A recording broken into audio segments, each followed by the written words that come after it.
Hi everybody, thank you for coming. You're going to hear a bunch of new weird violin pieces today that were recently written during the pandemic. A couple of those composers are here, which is really, really wonderful. And their pieces aren't weird, of course. So this is like a pandemic project that got out of control. I buy lots of art, or at least I used to, and I have paintings all over. And when we were all stuck at home and couldn't go anywhere, I couldn't go play with my orchestras, and I was just playing the violin alone all the time. And inevitably, I started composing pieces inspired by paintings on my walls, and then asking my friends to do the same thing. And I recorded a bunch of them. 14 of them are coming out on a CD in April, and then the rest of them are going to come out on the CD a little while after that. And premiered most of them in New York in October. And I played them all over the world, and it's really exciting. There's a concert program over there that lists everything I'm playing today. And it's up here on top of the shipper room. I'll talk about each piece as we go, okay? Today there are only 10 pieces. The whole program took me like 3 hours, so I'm never going to do that again. What you can hear today are all the pieces that are inspired by works of art by Artspan artists. Artspan is the, oh, it's Alan. Welcome. Artspan is the organization that brings all the artists in the area together in San Francisco and has open studios. So first we're going to start with a piece by Shinji Ashima. He is a bass player. I know him from playing with him in San Francisco Opera and Ballet. And he chose this work of art, which is a portrait of me by Paul Gibson. Paul has a studio over at Hunters Point Shipyard Artists. And Paul did this for me in 2019. It's a mixture of acrylic, collage, graphite, and brass screws on gator board. And it's big. It's like life size. And it took me a few years to get used to having that on my wall. Shinji chose it because he says this is exactly who I am. He thinks it's perfect. So he wrote a piece that's also supposed to be me. And it's called The Collection. It's about me and my art collection. And it's a collection of violinistic techniques to sort of parallel the art collection. You're going to hear a couple things in here. There's a little haiku in the middle. There's a quote of Bach. There's a quote of Brahms. And it's just generally a fun piece. So here is The Collection.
interesting thing about Shinji is that if you ever go to the Legion of Honor and you go to the Impressionist room, there's a painting there by Degas, the musicians of the orchestra. And it's an oil sketch preparing for another painting that's in the Musée d'Orsay in Paris.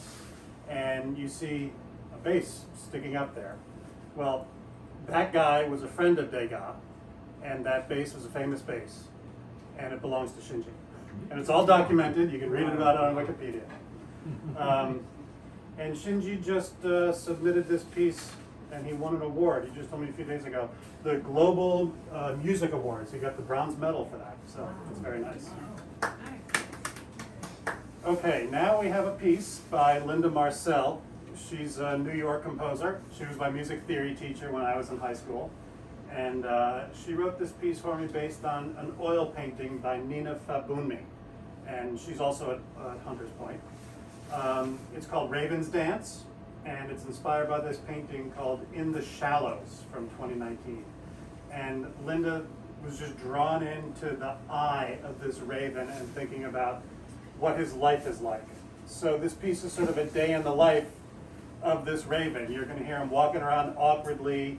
You're going to hear him croaking and cawing and clicking and doing all sorts of silly stuff. There are some moments where the music just sort of goes up and disappears, and that's supposed to be him flying off. There are times when he sees other ravens and gets scared and shot. So that's what's going on here.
Do we need another chair? You okay? There's one in front. Pass this in there. Okay, so next we have a piece by Libby Larson. She's a composer in Minnesota. And she chose this painting by Nikki Vismara. Nikki's right there.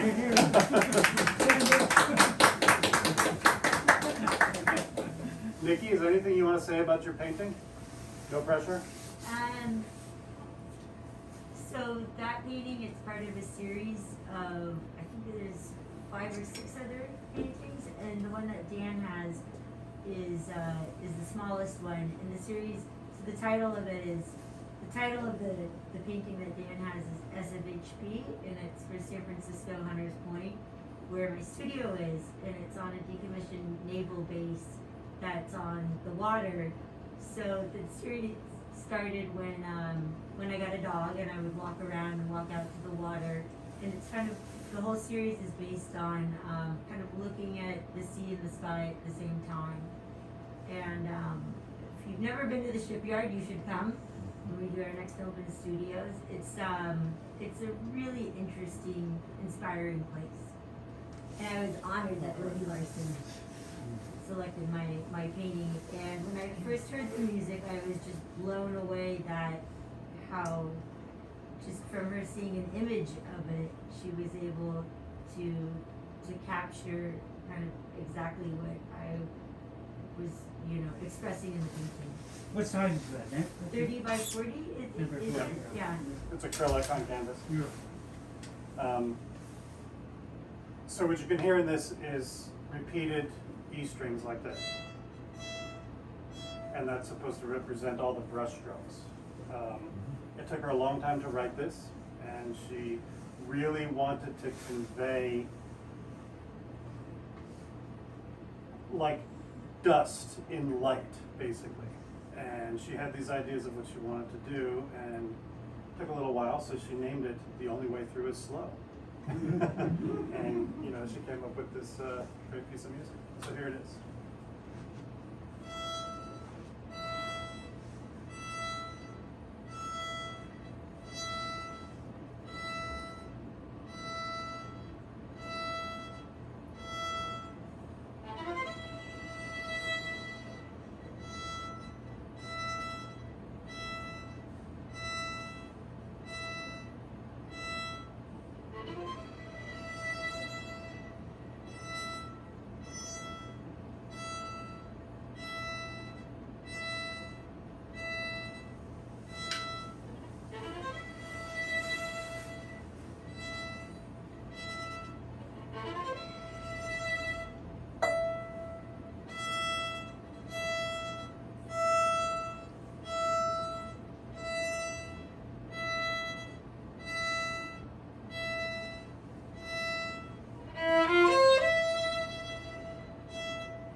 Now for something very different.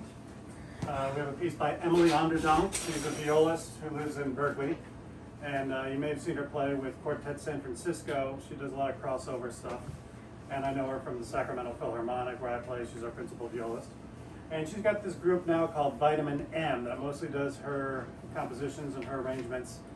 And she's just really into funk. And that's kind of what you're going to hear here. She chose this collage by Carrington Arredondo, who's not here today because she had open students herself and she's carrying down right now. It's called Graphica Primitiva from 2016. It's mixed media. And Emily liked it because she loves that it's structured and dynamic. She says it's filled with surprise and movement. So she's trying to put that in her music here. And what's really going on mostly is you hear these long soaring melodies that mirror these long patches of white and gray, intermixed with little rhythmic percussive figures that represent these black lined areas.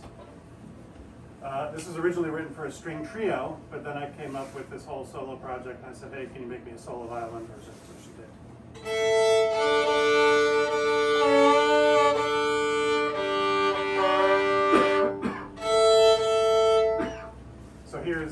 Rodando by Emily Onderdonk.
So now we have a piece by Cindy Cox, who is sitting right here.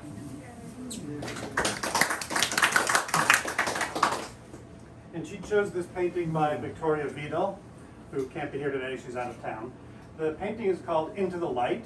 I bought this at Art Gallery, which is over on Folsom. It's from 2020. And Cindy, why don't you tell us why you not to put you on the spot, but I'm used to talking about it, but you're right here. I love this painting. It's actually quite small. I think it's like 8 by 8. It's just this tiny miniature, and I love this sort of liminal space. You know, this sort of passage that goes off into infinity, and you're imagining like what's, where is this going? And I think I just found it very wistful and elegiac. I think what comes to mind. So Good. I'll leave It's it at oil, that. right? Oil? Sorry. Oil theme?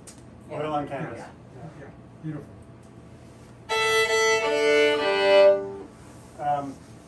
Now, we never talked about this, but what I interpreted as I started learning it is you hear these melodies that start juicy on the lower registers, and to me that feels like the blues and the purples. The C's and the A flats feel like the blues and the purples, and each phrase pretty much trails off into whistly extended techniques like you're going off into the light. Was that on purpose? I think you captured something. Okay, good.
Disappears into the light.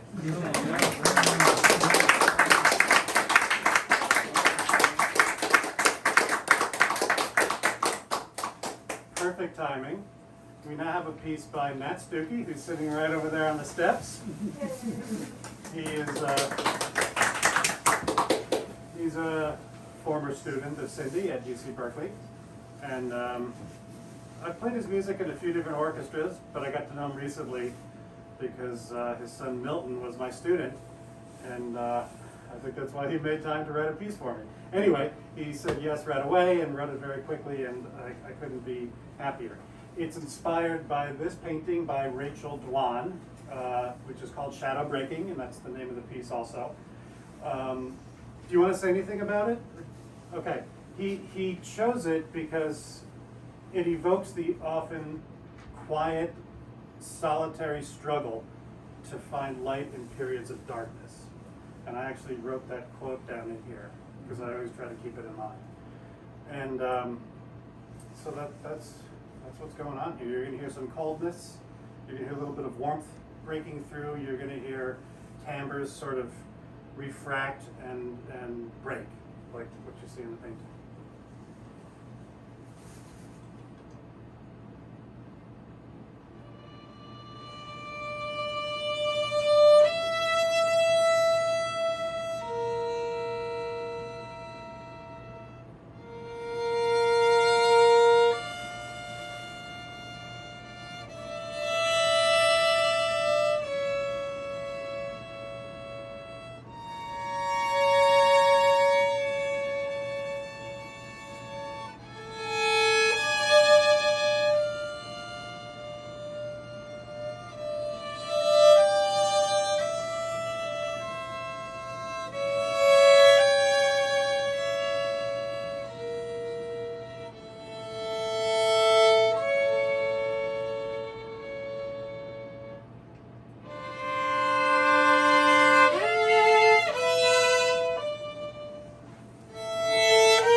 here, folks. We're going from one of Cindy's great students to her worst one. I took some composition lessons with Cindy unofficially, and she got me started.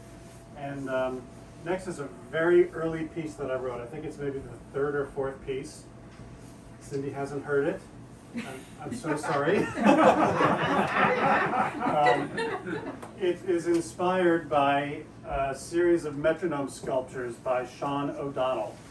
Sean is actually married to Carrington Arredondo, who did that mixed media collage.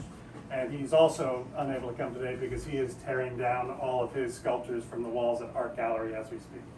So he did these 16 sculptures for the Art Gallery's Four Squared exhibit a few years ago. And he took old antique metronomes, like you see right there on that cabinet, and he made them into fun things. And every single one of them is working. So I That one's from. bought this one over here as a gift for Tammy, because we'd just gone to Paris, so we have a little, Eiffel Tower. And, that's Tammy, by the way. She's my metronome caddy today. So, and then I wrote this piece that's sort of an exercise in extended techniques as a chorale, and it's performed over the collage of 16 metronomes clicking away furiously. So we're gonna get all these started. Any musicians who have a metronome app on their phone, by all means join in, okay? What speed? Any BPM or just? Probably the fastest you can do, just because it'll create enough sound. So, this piece is called Rhapsody in Discomfort number 5, Timeless. And there are, in fact, 6 Rhapsodies in Discomfort that I wrote. The first one was kind of just a cop-out.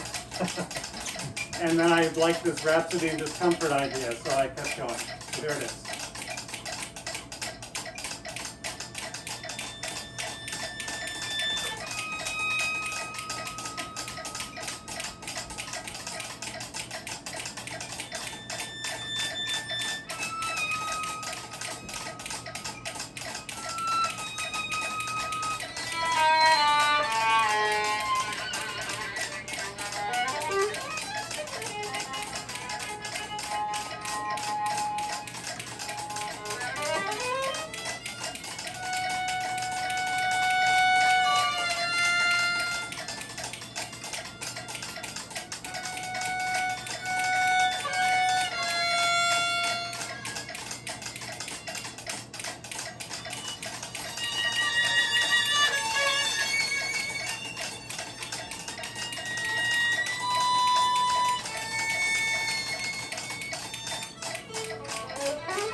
Now guys, turn those metronome off. So if anybody knows the local photographer Tom Zimberoff, he's photographed like every major conductor there is. He took a photograph of me with these metronomes. Good one. That's nice, right? Yeah. Menacing. And now, for the reason you all came here today, another one of Cindy's former students here. He teaches at the San Francisco Conservatory of Music, and I know him through working with him at Opera Parallel, a very cool local opera company that specializes in newly written chamber operas here in San Francisco, and sometimes in Carmel. So he chose this oil painting by Susan Bostrom Wong, who's here in San Francisco, but she's out of town this weekend. It's from 2009. It's called Stepping Out. It's an oil on canvas, and it's from her Emergence series. And you want to say anything? Sure. I mean, I didn't know the actual title of that piece, but I knew it for the Emergence series. And it's nice because I'm a native French speaker, and there's the same word in French, so I called it émergence. And I saw this spectral figure literally coming out of the background. And it's interesting to me because it's the mirror phenomenon to the painting you chose. Because your painting, I almost picked it actually, the beetle painting, because it goes toward the light. This one comes towards you. Yeah. So I felt that the perspective comes from this background, and the character has a similar texture to the background, yet it comes out as incidentally being a humanoid figure. So I imagine like creating emerging sounds out of the violin spectrum that goes from white noise to pitched music and back and forth. So I hope it actually portrays the piece correctly. So, Well, we'll see. yeah.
piece by, well, Oh, yeah. the greatest jazz violinist alive today, I think. It was pretty close to here. Evan Price. You may have heard him play in the Turtle Island String Quartet, where he won a bunch of Grammys for that. And he chose this sculpture by Sean O'Donnell. It's the same guy that did the metronomes. The sculpture is called Allegro non Trollo. There's a little bit of a story behind this. In addition to composing and commissioning, in the height of the pandemic, I had this little hobby where I smashed instruments for catharsis. And these were all instruments that were already damaged by middle school kids way beyond repair. So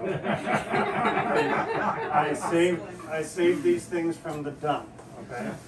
So someone gave me this cello. It came from a middle school in Sacramento. And I live on the 4th floor of my apartment building, and I got about 10 friends together with cameras all in the street at 1 in the morning. And I held the cello together like this and scraped out the swan.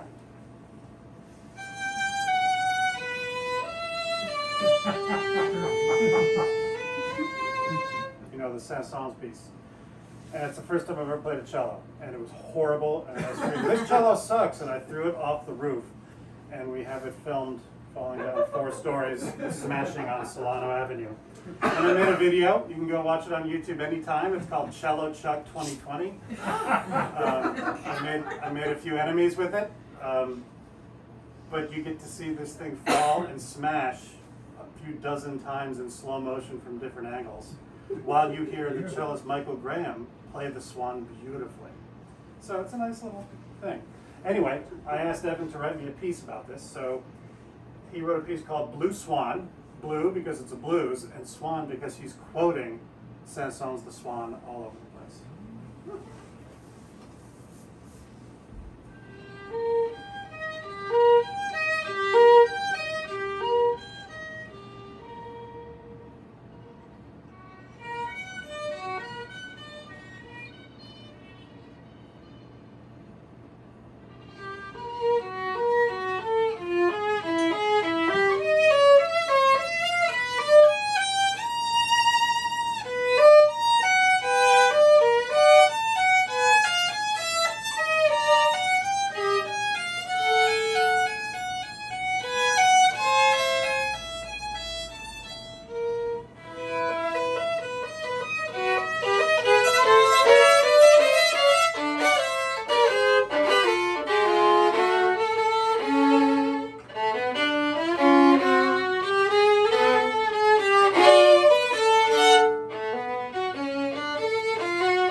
lots of art on display to look at.